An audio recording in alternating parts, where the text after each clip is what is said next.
Hello everyone, मैं हूं advocate Rahul Mishra और आज की वीडियो में हम लोग समझने की कोशिश करेंगे कि अगर 376 के एलिगेशन लगे हुए हैं और एफआईआर फर्जी है, एफआईआर फॉल्स है, आपका कहना है कि एफआईआर फॉल्स है। और क्योंकि वास्तविकता तो यही है कि आप अपने दिल पर हाथ रख के स्वयं जान सकते हैं कि क्या ये एफआईआर सच्ची है या झूठी है।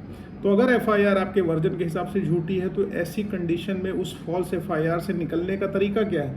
आखिरकार वो एफआईआर शुरू करने से पहले ही आप उसको कैसे ख़त्म कराएंगे। दूसरी चीज़, अगर जेल हो गई है तो उसमें बेल कैसे लेके आएंगे। और एफआईआर में आपको क्या क्या देखना है जिससे ये क्लियरिफाई हो सके कि वो एफआईआर झूठी है। क्या कंटेंट देखेंगे जिससे पता चलेगा कि एफआईआर फॉल्स है, उसको फैब्रिकेटेड तरीके से, गलत तरीके से बढ़ा चढ़ाकर लिखाई गई है। और अब आखिरकार अगर वो एफआईआर झूठी है, जो फॉल्स तरीके से लिखाई गई है, फैब्रिकेटेड तरीके से लिखाई गई है, बढ़ा चढ़ाकर लिखाई गई है, तो उस एफआईआर को आप ख़त्म कैसे करेंगे, उसमें आप बेल कैसे लेंगे। अब जैसे 376 के मैटर में देखिए, दो सिचुएशंस पर मैं बात करूंगा। जब अभी एफआईआर इनिशियल स्टेज पर आपके अगेंस्ट लॉन्च हुई है, अभी एफआईआर सिर्फ और सिर्फ लॉन्च हुई है। और दूसरी कंडीशन ये है कि आपको उसमें, आपके रिलेटिव को उसमें जेल हो चुकी है। और तीसरी कंडीशन एक और आती है कि जब अभी तक आप फरार चल रहे हैं, जेल जाने की पूरी प्रोबेबिलिटी है, आप फरार चल रहे हैं और आपके परिवार वालों को उठा के पुलिस के द्वारा हैरेस किया जा रहा है। तो ऐसी कंडीशन में आपको क्या करना है कि आपके परिवार की प्रताड़ना ना हो, आपकी प्रताड़ना ना हो और आप इस एफआईआर से नीट एंड क्लीन निकल सके।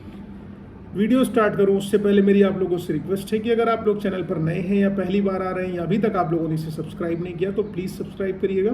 साथ ही साथ एक हम्बल रिक्वेस्ट हो रहा है, अगर आप मुझसे पर्सनली मिलना चाहते हैं लखनऊ, दिल्ली, इलाहाबाद में, तो अपनी अपॉइंटमेंट शेड्यूल करा के directly meet me over there. Number आपको डिस्क्रिप्शन में मिल जाएगा। डायरेक्ट कॉल का कोई प्रोविज़न नहीं, पहले अपॉइंटमेंट शेड्यूल कराइए, फिर टेलीफोनिक कन्वर्सेशन होगी। अब पहली स्टेज की मैं बात करता हूँ कि जब आपके अगेंस्ट आपके हिसाब से फॉल्स एफआईआर रजिस्टर हो गई है। देखिए, अब जब आपको पता है कि आपके अगेंस्ट फॉल्स एफआईआर रजिस्टर हो गई है, कंप्लीटली गलत है।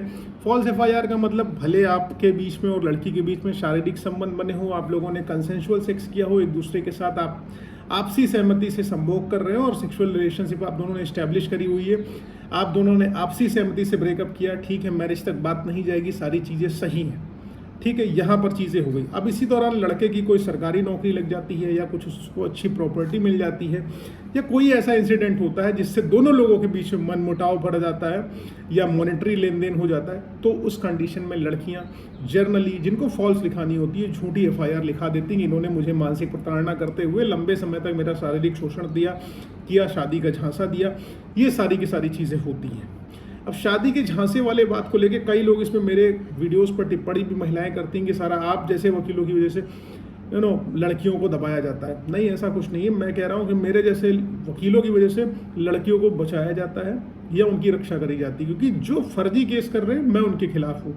क्योंकि मैं लड़कियों के ऊपर, कई लड़कियों के ऊपर एफआईआर भी लिखा चुका हूँ जिन लोगों ने फॉल्स केसेस करने की चेष्टा करी, क्योंकि उसके एविडेंसेस क्लाइंट्स के पास जर्नली होते हैं। लेकिन अगर आप सही हो तो आपके पास भी एविडेंसेस होंगे, आप उससे निकल जाएंगे। खैर, देखिए, जब आपके बीच में आपसी मनमुटाव हुआ, आपसी सहमति से चीज़ें नहीं बनी, सारी चीज़ें डिस्ट्रॉय हो गई, तो आपके ऊपर फॉल्स 376 की एफआईआर लिख गई कि इन्होंने मेरा मानसिक शारीरिक शोषण करा। अब कोर्ट में आप कह रहे हो कि एफआईआर मेरी झूठी है, कोर्ट कहेगी भैया झूठी कैसे है, आखिरकार इसको हम मान कैसे ले झूठी है। मेरा मतलब यहाँ पर, अगर इनिशियल स्टेज में आपके अगेंस्ट फॉल्स एफआईआर हो गई है तो उस एफआईआर को आप क्वैश कैसे कराएंगे, यानी कि एफआईआर की प्रोसीडिंग स्टार्ट होने से पहले ही उसको ख़त्म कैसे करेंगे। तो आपको कुछ नहीं करना है, हाई कोर्ट आना है 482 में, एफआईआर क्वैशिंग में आना है और कोर्ट में प्रेयर करनी है कि जिस दिन की घटना बताई गई है, जिस दिन का समय बताया गया है, उस दिन मैं उस सिचुएशन में, उस स्थान पर, उस प्लेस पर नहीं था। तो ये बलात्कार जैसा कृत्य कैसे कारित हो सकता है। अगर इसके एविडेंसेस आपके पास है, एविडेंसेस मतलब अगर आप अपने ऑफिस में उस समय ड्यूटी पर थे तो अटेंडेंस शीट में डेफिनेटली नाम होगा, आप आउट ऑफ द सिटी होंगे तो ट्रैवल टिकट्स आपके पास होंगी, या आप किसी के साथ होंगे तो वो आपके पास होगा। इसी दौरान आप सीडीआर की रिक्वेस्ट कर लीजिए पुलिस से कि मेरी सीडीआर निकलवा दीजिए, मेरे केस में हेल्प करेगा। पुलिस जर्नली आपसे पैसे खाने के लिए सीडीआर नहीं निकलवाएगी, इसलिए एसपी को लिख दीजिए आप कि एसपी साहब मेरे मैटर में सीडीआर निकलवाएं। तो जब आप एफआईआर क्वेश्चनिंग में आएंगे, क्योंकि कोर्ट पूछेगी कि आखिरकार आपके विरुद्ध कोई व्यक्ति झूठे मुकदमे यानी कि फॉल्स एफआईआर क्यों लिखाएगा, क्योंकि आप कह रहे हो कि उसने मेरे ऊपर फॉल्स एफआईआर लिखा दिया, तो कोर्ट कहेगी क्या तुम्हारी कोई इससे दुश्मनी थी, कोई रीजन था जिसके लिए फॉल्स एफआईआर लिखा दी जाएगी। तो जब आपके पास रीजन होगा कि कोई व्यक्ति आपके अगेंस्ट फॉल्स एफआईआर आखिरकार क्यों लिखाएगा, तब ही आप अपने आप को बचा पाओगे या एफआईआर को क्वेश करा पाओगे। अब पहला रीजन, जैसे मान लो किसी के बीच में मॉनेटरी लेन देन हो गया। मॉनेटरी लेन देन का तात्पर्य मेरा पैसे से संबंधित कुछ लेन देन हो गया। अगर मान लीजिए आपने लड़की के अकाउंट में कुछ फीस के नाम पे हेल्प कर दिया, या किसी मैटर में उन्होंने, जैसे क्योंकि आप फिजिकल रिलेशनशिप स्टैब्लिश कर रहे हो तो मेंटल रिलेशन भी हो जाता है, इमोशनल रिलेशन भी हो जाता है, आप लेन देन आपस में चलता रहता है। अब लेन देन मतलब आप सिर्फ देते रह गए, लेने की जब बारी आती है आपकी पैसे, ठीक है, don't go in anywhere else, कि जब आपकी बारी पैसे लेने की आती है तब आप पैसे मांगते हो तो अगला पार्टी आपके ऊपर प्रेशर टैक्टिक्स खेलने के लिए आपके अगेंस्ट एफआईआर लिखा देता है। अब ऐसी एफआईआर आपके अगेंस्ट लिख गई प्रेशर टैक्टिक्स करने के लिए, ताकि आप हैरेस हो जाओ, आप परेशान हो जाओ।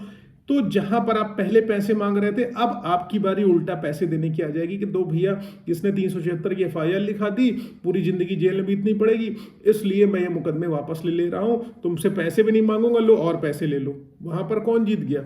जिसने फॉल्स केस कराए उसने। तो अगर आपने अकाउंट में उसके पैसे दे रखे हुए हैं तो उसका ट्रांजैक्शन रिपोर्ट, या आपका और आपके बीच में पहले से कोई विवाद हो, उसमें कोई एप्लीकेशन आपने पुलिस को दे रखी हो या कोर्ट को दे रखी हो या किसी अथॉरिटी को दे रखी है कि हमने ये एप्लीकेशन मूव करी थी इसलिए इन्होंने मेरे खिलाफ केसेस लिखा दिए, वो एप्लीकेशन की कॉपी, मॉनेटरी ट्रांजैक्शन की कॉपी, ठीक है, कोई प्रॉपर्टी का विवाद चल रहा हो, क्योंकि गांव वगैरह में जनरली यही होता है कि प्रॉपर्टी का विवाद चल रहा होता है तो 376 का इस्तेमाल और पॉस्को का इस्तेमाल लोग जनरली कर लेते हैं एक दूसरे के ऊपर हैरेसमेंट के लिए, प्रॉपर्टी पर कब्जा करने के लिए। तो कोई प्रॉपर्टी का विवाद चल रहा हो या अन्य किसी प्रकार की डिस्प्यूट अगर आपकी उनकी चल रही है, उसके पेपर है, ऑन रिकॉर्ड चीजें चल रही, तो वो कोर्ट में प्रोड्यूस करिए, कोर्ट के सामने रखिए, जाके बताइए कि मेरा और इनका ये विवाद चल रहा था, इसलिए इन्होंने मेरे ऊपर एफआईआर लिखा दी, जबकि मैं उस दिन घटनाक्रम वाले दिन था ही नहीं। तो कोर्ट आपके सारे फैक्ट और सर्कमस्टांसेस को समझेगी। लोग जनरली कहेंगे कि एफआईआर क्वेश नहीं होती है, लेकिन 110% एफआईआर क्वेश होगी अगर आपके फैक्ट सर्कमस्टांसेस एकदम अप्रोप्रिएट हैं, क्योंकि जजेस भी आंख पर पट्टी बांध के नहीं बैठे, they will also look into the matter कि चीजें क्या सही हैं क्या गलत है, ठीक है। तो आपकी पहला ऑप्शन आपके पास जब फॉल्स एफआईआर होगी तो एफआईआर क्वेशिंग का ऑप्शन हो जाएगा। अब फॉल्स एफआईआर कब होगी? फॉल्स एफआईआर कब होगी?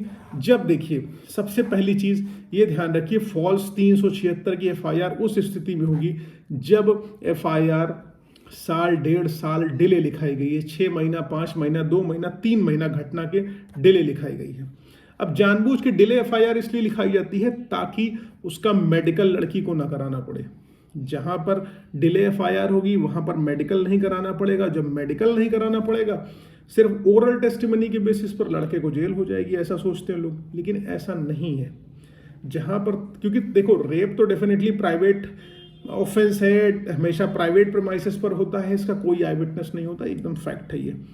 लेकिन जो कह रहा है कि मेरे साथ हुआ है उसको भी तो एटलीस्ट, जैसे, हालांकि इसमें बर्डन ऑफ प्रूफ जो होता है कि उसके ऊपर आ जाता है कि वो साबित करे कि नहीं किया हुआ, लेकिन उस बंदे को भी तो कुछ ना कुछ एविडेंसेस देने पड़ेंगे जिसने कह रखा हुआ है कि मेरे साथ रेप हुआ है, ठीक है।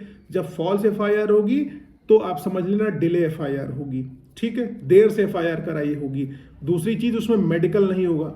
तीसरी चीज, कोई स्पेसिफिक डेट नहीं मेंशन करी गई होगी। जर्नल या डेट मेंशन करी होगी तो फॉल्स डेट मेंशन करी होगी, स्पेसिफिक डेट नहीं मेंशन करी होगी, ठीक है, कि इस दिन मेरे साथ एक घटना कारित हुई। स्पेसिफिक प्लेस नहीं मेंशन करी होगी, स्पेसिफिक टाइम नहीं मेंशन किया होगा। अब कह देंगे कि मुझे रास्ते में ले जाते हुए मेरे साथ बलात्कार कर दिया, ठीक है, तो आप ये मानो क्या भैया रोड पे कर देगा? चलती रोड पे दिन दहाड़े कैसे कर देगा? या जैसे एक मेरे पास एफआईआर है, उसमें लिखाया कि मोबाइल की दुकान पर मुझे मोबाइल लेके गए, उसके बाद मेरा बलात्कार कर दिया।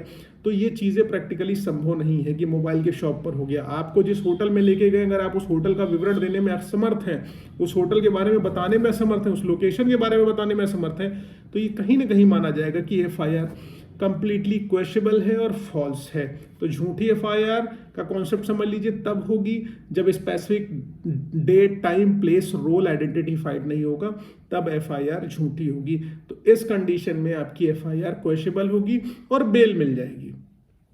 देखिए, बेल के भी ग्राउंड यही होते हैं कि इंटेंसिटी ऑफ क्राइम कोर्ट देखता है। अगर आप जेल में बंद हैं तो बेल, जैसे मैंने बताया तीसरे सेगमेंट में बताऊंगा बेल कैसे होगी। कोर्ट यही देखता है कि आखिरकार कितना डिले से एफआईआर है, मेडिकल है या नहीं, बॉडी पर इंजरी है या नहीं, क्योंकि मेडिकल नहीं होगा तो बॉडी पर इंजरी कहाँ से निकल के आएगी। और रेप हमेशा ऐसा ऑफेंस है जिसमें आप अपोज कर रहे होते हो। अपोज करोगे तो कहीं ना कहीं बॉडी पर मार्क्स आएंगे, चोट आएंगी, उससे कहीं ना कहीं ये प्रूफ होगा कि आपके साथ जबरदस्ती करी गई है। और अगर ऐसा नहीं प्रूफ कर पा रहे हैं आप, ऐसा कोई एविडेंस आपके पास नहीं हो रहा है, तो आप मान के चलिए अपोजिट पार्टी को डेफिनेटली बेल मिलेगी, यानी लड़के को डेफिनेट बेल मिलने वाली है। और अब चौथा पार्ट इस वीडियो का आता है कि जब आपके परिवार वालों को पुलिस कहेगी हम उठा लेंगे, गिरफ्तार कर लेंगे, अगर देखिए कोई भी ऑफेंस आपने किया हुआ है, आपके परिवार वालों ने नहीं किया हुआ है, वो निर्दोष है, तो उनको पुलिस कतई नहीं उठा सकती है, उनको गिरफ्तार नहीं कर सकती, 3 दिन थाने में बिठा नहीं सकती। अगर बिठाएंगे तो उनकी नौकरी पक्का खा जाऊंगा। कैसे? ऐसे कि अगर पुलिस वालों ने आपके घर वालों को उठा रखा हुआ है, ठीक है, आपने जो ऑफेंस किया हुआ है या नहीं किया हुआ वो अलग का विषय है, लेकिन उन्होंने, एक निर्दोष व्यक्ति ने कोई ऑफेंस नहीं करा हुआ है, पुलिस उन्हें नहीं बिठा सकती। अगर बिठाती है, हैबियस कॉर्पस की रिट तुरंत डालिए, पूरा थाना सस्पेंड होएगा अगर वो गिल्टी पाए जाते हैं तो, ठीक है। और इस चीज़ को ध्यान रखें कि डरने की ज़रूरत नहीं है। ये जो भी एडवर्स सिचुएशन आपकी लाइफ में आती है, इससे डरना नहीं, इससे लड़ना। If you will fight, if you will contest these kind of cases, then sure shot you are gonna get victory. I hope आप लोगों को ये जानकारी पसंद आई है, समझ आई है। अगर ऐसा कुछ है तो प्लीज़ वीडियो को लाइक शेयर सब्सक्राइब करना। फेसबुक, इंस्टाग्राम, ट्विटर पर अभी तक नहीं जुड़े आप मेरे, तो प्लीज़ वहाँ जुड़िएगा, लिंक आपको डिस्क्रिप्शन में मिलने वाला है। फेसबुक पर तकरीबन 8,500 फॉलोअर हो रहे हैं मेरे, और इंस्टाग्राम पर भी 25 होने वाले हैं। आप लोग वहाँ अटैचमेंट थोड़ा सा दिखाइए, और यूट्यूब पर लगभग 41 होने वाले। थोड़ा सा हेल्प करिए ताकि हम भी बढ़ें आगे और आप लोगों के लिए कुछ इन्फॉर्मेटिव वीडियोज़ और भी लेके आएँ। Thank you so much. जय हिंद।